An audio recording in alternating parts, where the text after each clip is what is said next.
નમસ્કાર મિત્રો, state news ગુજરાતમાં આપનું સ્વાગત છે। સ્ટેટ ન્યૂઝ ગુજરાત તરફથી એક મુલાકાત અંતર્ગત આજે આપણે સ્મિતાબેન શર્માને મળીશું અને સ્મિતાબેન શર્મા એક એવા એક્ટર છે, એમને નાનપણથી જ નાટ્ય રંગભૂમિમાં, નાટ્યમાં, ગુજરાતી પિક્ચરમાં, હિન્દી પિક્ચરમાં ખૂબ અભિનય કર્યા છે અને એમની સાથે ખૂબ બહોળો અનુભવ છે। એમની સાથે ઘણા બધા કલાકારો એમની સાથે કામ કરેલા છે અને એમને પરિચય છે। તો આજે આપણે એવા જે એક્ટર છે અને કલાકાર છે સ્મિતાબેન શર્મા, એમને આપણે આવકારશું। નમસ્તે મેડમ। નમસ્તે।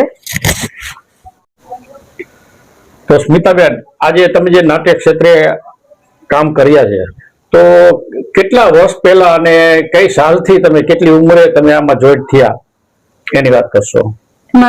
એવું છે ને કે મારા ફાધર, જેમનું નામ બલસારી હતું અને બધા બલસારીજી તરીકે જ ઓળખતા એમને, બરાબર, એ નાનપણમાં નાટક કંપનીમાં, વલસાડના મૂળ અમે વતની, પણ એ નાટક કંપનીમાં નાનપણમાં ભાગી ગયેલા અને પછી એ નાટક કંપનીમાંથી મધ્યપ્રદેશ, MP, UP બધે ગયા અને ત્યાં એમને ભારત આર્ટ થિયેટર નામની એક ડાન્સિંગ પણ ચાલુ કરેલી, ભારત આર્ટ થિયેટર કલા કેન્દ્ર, અને એમાં ડાન્સ પણ કરતા અને હિન્દી નાટકો પણ કરતા।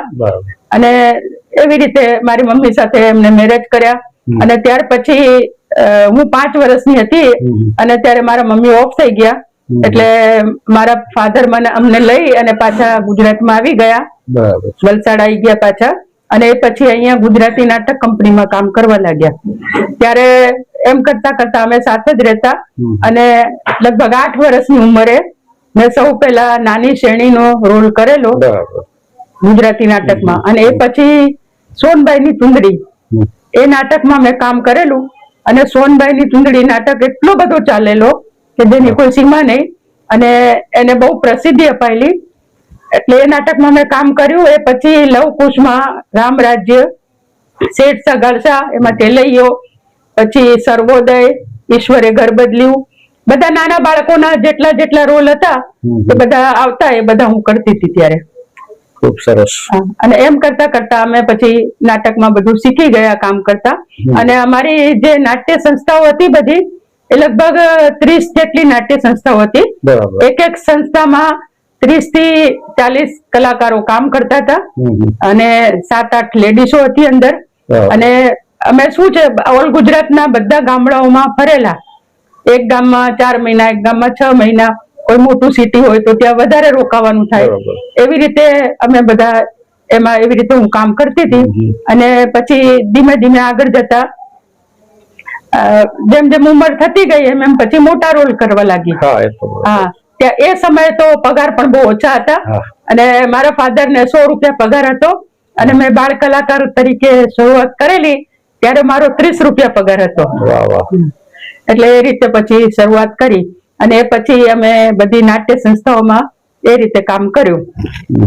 ખૂબ સરસ। બીજું કે એ સમયે ગામડામાં જતા કે સિટીમાં પણ પ્રોત્સાહન મળતું, કેવી રીતે હતું? સિટીમાં મળતું હતું પણ ગામડાઓમાં અમારા નાટક વધારે ચાલતા, કારણ કે એ સમયે ધાર્મિક નાટકો બહુ હતા। કુંવરબાઈ નું મામેરું છે, સંતોષીમાં, પછી ઘર ઘૂંઘટ ઘરચોડું, પછી એ સિવાય શેરણી વિજાણન, પાનેતર નો રંગ અને જેસલ તોરલ, એટલે એવા બધા નાટકો એ બધા ગામડામાં બહુ ચાલતા હતા। એટલે શહેરમાં તો પછી મોટી કંપની હોય છે, જેમ કે વિજય નાટક કંપની છે કે કીર્તિ કલા કેન્દ્ર કે એવી બધી મોટી કંપનીઓ બધી શહેરમાં ચાલતી હતી, અને એનાથી થોડી નાની સંસ્થા હોય એ બધી ઓલ ગુજરાતના ગામડાઓમાં ગ્રામ્ય લેવલે 2 મહિના 4 મહિના એવી રીતે ચાલતી હતી બધી, અને બહુ સારું ચાલતું હતું। એ સમયે કઈ ટીવી યુગ નહોતો આવ્યો અને ગુજરાતી ફિલ્મો પણ બહુ ઓછી બનતી હતી, ગણીગાટી ફિલ્મો આવતી હતી, અને નાટકનો એ સમય એમ સમજો ને કે સુવર્ણ યુગ હતો, અને નાટકો બહુ સારા ચાલતા હતા। અમુક ગામોમાં તો એવું હતું કે જયારે જય સંતોષીમાં નાટક કે એવું એવા કઈ નાટક હોય ત્યારે તો એ સમયે અમે પતરાના થિયેટરો બનાવતા, ફરતા આખા પતરાના થિયેટર બનાવે અને આજુબાજુના ગામમાંથી 4 ખટારા ભરીને જોવા આવતા. એટલે થિયેટરોના પાછળથી પતરાએ કાઢી નાખવા પડતા હતા, એટલી બધી પબ્લિક જોવા માટે આવતી હતી અને બહુ પ્રોત્સાહન મળતું હતું અને કલાકારોનો એમાંથી ગુજારો સારો થતો હતો. એ સમય પણ એક યુગ હતો કે લોકો નાટક માટે પડાપડી થતી. હા, અને કારણ કે એ સમય શું છે, ગીત સંગીત સાથે પાછા નાટક હતા, એમને એમ નહીં, પેટી તબલા તે. અને ત્યારે પાછું માઇકે નહોતા, માઇકે નહીં, અને માઇક વગર બોલવાના, ખુલ્લા અવાજે જ વાત કરવાની, એટલે બધાના અવાજે ખુલ્લા અવાજે જ ગાવાના. હા જી, ખુલ્લા અવાજે. એ પછી બહુ ટાઈમ પછી માઇક આવ્યા, તો માઇક આવ્યા પછી એકમાં એક સ્ટેજ ની વચ્ચોવચ્ચ લટકાવે અને એક એ માઇક માં પછી જે આગળ આવે ને બોલે તો એનો અવાજ આવે. એટલે અમે તો માઇક જોઈને ખુશ થઈ ગયેલા એકદમ. એ પહેલા તો અમે પેટ્રોમેક્સ બત્તીના અજવાળે નાટક કરતા, બે બાજુ બે પેટ્રોમેક્સ બત્તી બે બાજુ લટકતી હોય અને એમાં અમે નાટક કરતા. ઘણી વાર એમાં ભડકાઈ થતા હોય અને બીજી બે તૈયાર રાખી હોય, એક બે ઉતારે એટલે પછી બીજી લગાવે. અને આવી રીતે અમે નાટકો કરેલા છે બધા. અને વરસાદમાં એ કર્યા છે. વરસાદ આવતો હોય ત્યારે એમ થાય કે હવે બંધ થાય તો સારું, પણ પબ્લિક ને એવી મજા પડી ગઈ હોય કે વરસાદ આવતો હોય તોય બેઠા હોય, તોય જાય નહીં ઉભા થઈને. હવે જ્યાં સુધી એ લોકો ઉભા ના થાય ત્યાં સુધી અમારું નાટક બંધ ના કરે, ચાલુ જ રાખવું પડે. એટલે આવું બધું પણ થતું હતું અમારે. સાચી વાત છે. એ પણ એક યુગ હતો. અને આપણે તો બે યુગ જોયા છે. આપણે ગાડા યુગ જોયો અને અત્યારે કોમ્પ્યુટર યુગ, ઇન્ટરનેટ યુગ આવી ગયો. અને હવે તો એઆઈ એટલે આપણે તો કદાચ આ ત્રીજો યુગ હજી એઆઈ નો યુગ જોવાનો છે, કેમ કે 5 વર્ષમાં તો હવે એઆઈ આગળ વધી ગયો છે.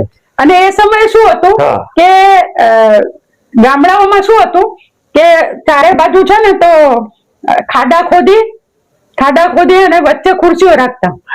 એટલે વચ્ચે ખુરશીઓ રાખે 200-300, એટલે ફર્સ્ટ ક્લાસ, સેકન્ડ ક્લાસ અને છેલ્લે થર્ડ ક્લાસ. એટલે ખાડો ખોદી અને ખુરશીઓ આવી જાય ને એટલી ખુરશીઓ રાખીને એ રીતને આયોજન કરતા હતા. એટલે અમારી જે કંપનીઓ હતી પહેલાની, એ બધાને ખાડા કંપની પણ કહેતા કે ભાઈ આ ખાડા કંપનીના કલાકાર છે. પણ અમે કઈ ખાડા કંપનીમાં નહોતા, પણ એ ખાડા ખુરશી મૂકવા માટે કરતા. ગામથી શબ્દોમાં બોલતા હોય કે આ બધા ખાડા કંપની વાળા છે. અહીંયા આવ્યા એટલે અમારે હજી પણ સાંભળવું પડે છે ઘણી વાર કે ખાડા કંપનીના કલાકારો છે બધા. પણ એ બધા જૂના તો ખરા જ ને કલાકારો ત્યારે. અને બધા બહુ સારા આર્ટિસ્ટો હતા અમારી સાથે. છન્નાલાલ પટેલ, જેમણે ફિલ્મોમાં પણ કામ કર્યું છે, માસ્ટર દાઉદ કુમાર, પછી બબલદાસ નાયક, પછી શમીમ રાણી, ઇશાક મોહમ્મદ જોધપુરી, અંજુ શાહ, શીલા શાહ, બહુ આટલા બધા કલાકારોના નામ ગણાય એટલા નામ છે બધા. મોહમ્મદ મામા કોમેડિયનમાં, મનહર નાટક સમાજ, એના બધા કલાકારો, મહેશ્વરી, મયુરમંચ સંસ્થા હતી એમની. આ બધાની સાથે મેં કામ કરેલું છે.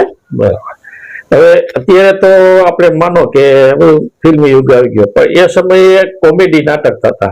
તો એમાં મોટા ભાગે કયા કલાકારો તમને વધારે કોમેડીમાં એમ લાગે કે આ કલાકારો અને આ બેન છે ને આ ભાઈ છે એ વધારે કોમેડી કરે? તમારા સમયમાં કોઈ એવું યાદગાર? હા, હતા ને. અમારા સમયમાં કોમેડી કલાકારોમાં મોહમ્મદ મામાની મેં વાત કરી તમને, જે એ મોહમ્મદ મામા જોરદાર કોમેડી કરતા. બબલદાસ નાયક હતા, સોમનાથ નાયક હતા. પછી દરેક કંપનીમાં એક કોમિક હીરો હોય, અનિલ મોદી. પછી મારો ભાઈ છે, એ પણ બહુ સારો કોમેડિયન હતો. પછી ઘણા બધા કલાકારો, ચંદ્રકાંત માસ્ટર, પછી છન્નાલાલ મીર, પછી બહુ બધા હતા. અત્યારે તો એટલા બધાના નામે યાદ આવી શકે એમ નથી. પણ દરેક કંપનીમાં એક કોમેડિયન, અને કોમેડી ઉપર જ તો નાટકો ચાલતા હતા સારા. અને પહેલાની કોમેડી પણ કેવી હતી કે એકદમ ગમે તે તમે ફૂલ તમારા ફેમિલી સાથે બેસીને જોઈ શકો, એકદમ જરા પણ વલ્ગર નહીં, કશું નહીં, અને બહુ સંસ્કારી કોમેડી એમ. અને છતાં પણ તમને હસીને પેટમાં દુખી જાય. એટલે બહુ સારા કોમેડિયન હતા અંદર. અને મેં પણ કોમેડી ઘણી કરેલી છે નાટકોમાં. હવે આજે ખાસ કરીને તમે જે આ નાટ્ય ક્ષેત્રે કામ કર્યા, તો ખાસ કરીને કયા સિટી કે ગ્રામ્ય લેવલે તમારા વધારે નાટકો ભજવતા? અમે જુઓ ને, અમદાવાદમાં અમે તો ઘણા નાટકો કર્યા. લગભગ વાડજ બાજુ છે, બાપુનગર છે, એટલે 6 મહિના 8 મહિના કંપની રહેતી. પછી મહેસાણા, પાટણ, સિદ્ધપુર, પછી કચ્છમાં અંજાર, માંડવી, પછી રાજકોટ, બધી જગ્યાએ ઓલ ગુજરાતમાં લગભગ બહુ સારી કંપની ચાલતી, અને ગામડાઓ તો અલગ બધા, પણ આ મોટી સિટીમાં પણ બહુ સરસ ચાલતી હતી. અને અમે જયારે વિજય નાટક કંપની અમારી હતી મહેસાણામાં, અને એમાં બહુ સારા સારા નાટકો કરતા, ત્યારે દેશી નાટક સમાજમાં પૈસો બોલે છે નાટક બહુ ચાલતું હતું. એ નાટક અમે પછી વિજય નાટક કંપનીમાં પૈસો બોલે છે નાટક કર્યું અમે, તો સળંગ 50 નાઇટ મહેસાણા, અને રોજના 1 શો પાછો. સળંગ 50 નાઇટ મહેસાણા, સળંગ 50 નાઇટ પાટણ અને સિદ્ધપુર, અને વેશ્યા કે વહુ નાટક, જેનું અસલી નામ મંગલમૂર્તિ હતું, પણ વેશ્યા કે વહુ ના નામે રજૂ થયેલું. અને 1 વર્ષ સળંગ વિસનગર, 1 વર્ષ ભાવનગર, આવી રીતે ચાલતા હતા નાટકો. અને કીર્તિ કલા કેન્દ્ર નું બહુ પણ નામ હતું, અને કમલ કલા કેન્દ્ર નું છૂટાછેડા, એ છૂટાછેડા નાટકે તો રેકોર્ડ બ્રેક કરેલો, એ પણ એટલું બધું સારું ચાલતું એમ. એટલે બહુ સરસ યુગ હતો બહુ. હવે આ જે નાટ્ય ક્ષેત્રનો લગભગ બધા એમ કે છે કે મોરબીના કલાકારોએ કઈક આ શરૂઆત કરેલી, એમાં શું તમે કહો છો? એટલે શરૂઆત તો એક મોરબીના કલાકારોએ કરેલી એવું નહીં, નાયકોનું મૂળ તો આ ધંધો છે. હા, નાયક સમાજનો જ. એટલે મોરબીમાં કલાકારો ખરા, આખું મોરબી કલાકારથી જ ભરેલું છે, પણ નાયકોનું આ વધારે બિઝનેસ. અને મોરબીમાં મોરબી નાટક સમાજ શ્રી કાંતિલાલ મહેતા, જે પોતે લેખક પણ હતા, એમની સંસ્થામાં પણ મેં કામ કરેલું છે. એટલે કાંતિલાલ મહેતાએ લગભગ 100 ની આસપાસ નાટક લખેલા, અને એમના નાટક બધા પ્રસિદ્ધ થયેલા, એટલા બધા યશસ્વી. સોનબાઈ ની ચુંદડી, વણઝારી વાવ, જેસલ તોરલ, આ તે બધા, એના પરથી તો ગુજરાતીમાં પિક્ચરો ઘણા બન્યા. એટલે મોરબી બહુ આગળ પડતું જ છે કલાના ક્ષેત્રમાં, એ તો જરૂરી છે. હાલમાં તમારી સાથે કોઈ કલાકાર ત્યાં હૈયા તો એવા કોઈ કલાકારો? હા, મોરબીમાં તો હું ઘણા વર્ષ રહી છું, અને કાંતિ કાકા તો હવે ગુજરી ગયા, એમની દીકરીઓ 4 હતી, પણ એ બધા હવે કોઈ હવે કામ નથી કરતા, બધા ઉંમરલાયક થઈ ગયા છે. બલવંતભાઈ વ્યાસ, જે મોરબીના હતા, એ બહુ સારા કલાકાર હતા, ને એસટી માં નોકરી પણ કરતા હતા, એ પણ કોમેડી બહુ સારી કરતા. અને લાલજીભાઈ મહેતા પોતે શિક્ષક હતા, અને એ પણ અમારી સાથે નાટકોમાં જોડાયેલા હતા. અત્યારે છે સારી તંદુરસ્તી છે એમને. અત્યારે પોતે ગ્રાહક સુરક્ષાનું ચલાવે છે, અને પોતે પાછા આવી રીલો, શું કહેવાય, વિડીયો પણ બનાવે છે, નાના નાના પિક્ચરો પણ બનાવે છે, એક્ટિવ છે. અને એમની પોતાની હિમસન ફિલ્મ ફેડરેશન નામની સંસ્થા પણ છે. બરાબર છે. હા, એટલે લાલજીભાઈ અત્યારે કાર્યરત છે. અને બીજું પ્રવીણદાન ગઢવી, વિક્રમદાન ગઢવી, એ બધા કનુ ગઢવીના દીકરા. પછી એમના વાઇફ પ્રવીણા, પછી ભૂપત મહેતા, પછી હેમુભાઈ ભટ્ટ, જે શેણી વિજાણંદના લેખક, એ પણ મોરબીના હતા, એમના દીકરા ભૂપત મહેતા. પછી બીજા બધા બહુ કલાકારો છે, અત્યારે બધાના નામ મને યાદ નથી આવતા, પણ મોરબી આખું કલાકારોથી ભરેલું છે. આ પહેલી વખત જાણવા મળ્યું કે મોરબીમાં આટલા બધા કલાકારો હતા. અને હા, ખાસ યાદ ભૂલી ગઈ, બચુભાઈ ત્રિવેદી, જે દેશી નાટક સમાજમાં હતા, અને એમના ભાઈ કુમુદચંદ્ર ત્રિવેદી, જેમને ઘર ઘૂંઘટ ને ઘરચોળું નાટક લખેલું, અને ખૂબ જ એ નાટક પ્રસિદ્ધ થયેલો, એ પણ બધા મોરબીના જ. બીજું કઈક ટંકારા, કઈક તમે નાટકો કરેલા, કઈક કનેક્શન કઈક ટંકારાનું? હા, એટલે મોરબીના, એટલે જે વાત કરી ને બચુભાઈ ત્રિવેદીની અને કુમુદચંદ્ર ત્રિવેદી, એ ટંકારાના મૂળ વતની, પણ મોરબી રહેતા એટલે મોરબીના કહેવાય. એ પણ બહુ સારા આર્ટિસ્ટ હતા, દેશી નાટક સમાજમાં હતા બચુભાઈ તો, અને લેખક પણ હતા. એટલે એમને પણ બહુ પ્રગતિ સારી કરી હતી એમ. સ્મિતાબેન, તમે કઈક નાટકમાં લેખનનું પણ કામ કર્યું છે, નાટકો લખ્યા છે, પછી કઈક આકાશવાણીના નાટકો લખ્યા છે, ત્યાર પછી કઈક અમુક નાટકોમાં ગીતો પણ ગાયા છે, અને કઈક પારિતોષક પણ મળ્યા છે, તો એના વિશે વિગતવાર વાત કરશો? હાજી, એટલે નાટક મેં એવી રીતે લખ્યા, કારણ કે મને છે ને નાનપણથી વાંચનનો બહુ શોખ હતો, અને નાનપણથી હું છે ને તો લાઇબ્રેરીમાં જઈને ચોપડીઓ લઈને આવું ને વાંચ કરું, એટલે મને પહેલેથી શોખ હતો લેખનનો, અને અનુભવ હતો નાટકનો. એના હિસાબે થઈ અને મેં નાટકો લખ્યા, એ લગભગ 12-13 નાટકો મેં લખ્યા છે. અને બીજા લગભગ 13-14 જેવા લઘુ નાટકો આકાશવાણી માટે લખ્યા. હા. એટલે મેં જે 12-13 નાટકો લખ્યા એમાંથી કરિયાવર નાટક મારો બરાબર. બહુ સારો ચાલ્યો, એને બહુ પ્રસિદ્ધિ મળી અને વ્યવસાય રંગભૂમિમાં એને ઇનામ પણ મળ્યું. હા. અને એના લગભગ 6000 જેટલા પ્રયોગ થઈ ગયા છે.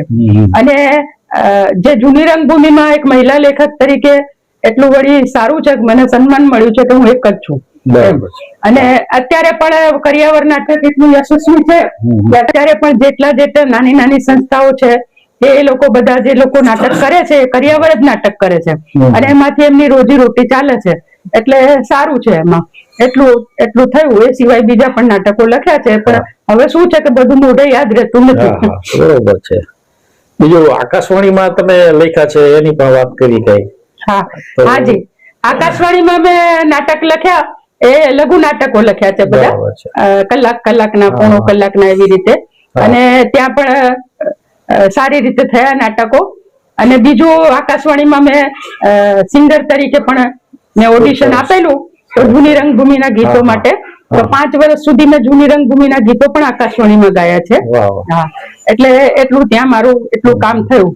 અને બીજું વિધાઉટ પેનલ તરીકે પણ આકાશવાણીમાં કલાકાર તરીકે પણ કામ કર્યું છે. કયું આકાશવાણી હતું? આકાશવાણી અમદાવાદ. અને બીજું કે એમાં તમને કઈ પારિતોષિક ઇનામ મળ્યા હોય તો એના વિશે શું કહેશો? એટલે જે ગુજરાતી નાટકમાં મને આજે વ્યવસાય રંગભૂમિમાં મારા નાટકને તો મળ્યું જ છે ઇનામ, પણ મને પોતાને વ્યક્તિગત વ્યવસાય રંગભૂમિમાં વિજય નાટક કંપનીમાં વર ગમતો નથી નાટક હતો, એમાં મને પેલું ઇનામ મળ્યું હતું. અને પછી લક્ષ્મી નાટ્ય કલા મંદિર એમાં પણ કર્મ કંકણ મન મેલાતા ઉજળા એ નાટક, એમાં પણ મને પેલું ઇનામ મળ્યું હતું. એ બેમાં ઇનામ મળ્યા છે મને. હમણાં તમે જે વાત કરી કે તમે સિંગિંગ પણ કરેલું છે નાટ્ય ક્ષેત્રે, તો એવા કોઈ એકાદ બે ગીત ના મુકડા હોય તો?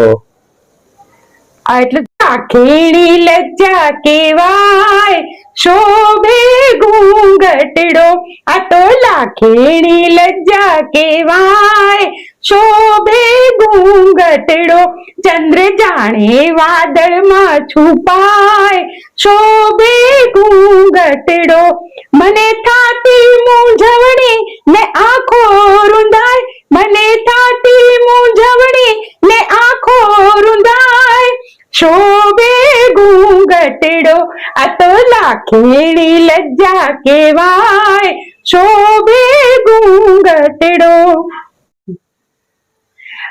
હો હો નાચે છે મન, હો સજન નાચ નચાવે, નાચ નચાવે, હો પ્રેમના મધુરા પવન, હો સજન નાચ નચાવે, નાચ નચાવે, જાણે પપૈયાની મીઠી પોકાર, મીઠી પોકાર, બુલબુલની બોલી કોયલના ટવકાર, કોયલના ટવકાર, હો નાચે છે મન, હો સજન નાચ નચાવે, નાચ નચાવે, જીગર પર જાદુ કર્યા સરકાર તારી આંખના, આ ચિત્તને ચોરી ગયા ચમકાર તારી આંખના, હો નાચે છે મન, હો સજન નાચ નચાવે, નાચ નચાવે. વાહ વાહ વાહ. હવે એક બે લાઈન બીજી. વીરપસલી નાટક. પ્રેમી ને પ્રેમી કોઈ પૂછે કે નૈનોમાં શું છે તું છે, પ્રેમી ને પ્રેમી કોઈ પૂછે કે નૈનોમાં શું છે તું છે, પ્રેમી ના નૈનોમાં હું છું તો દિલડામાં શું છે તું છે, પ્રેમી ના નૈનોમાં હું છું તો દિલડામાં શું છે તું છે, આંબાની ડાળે મેં કોયલડી દીઠી, પીયું બોલીને મને લાગી એ મીઠી, મીઠી કોયલડી ને દીઠી તો કીકીમાં શું છે તું છે, પ્રેમી ને પ્રેમી કોઈ પૂછે કે નૈનોમાં શું છે તું છે. વાહ વાહ વાહ.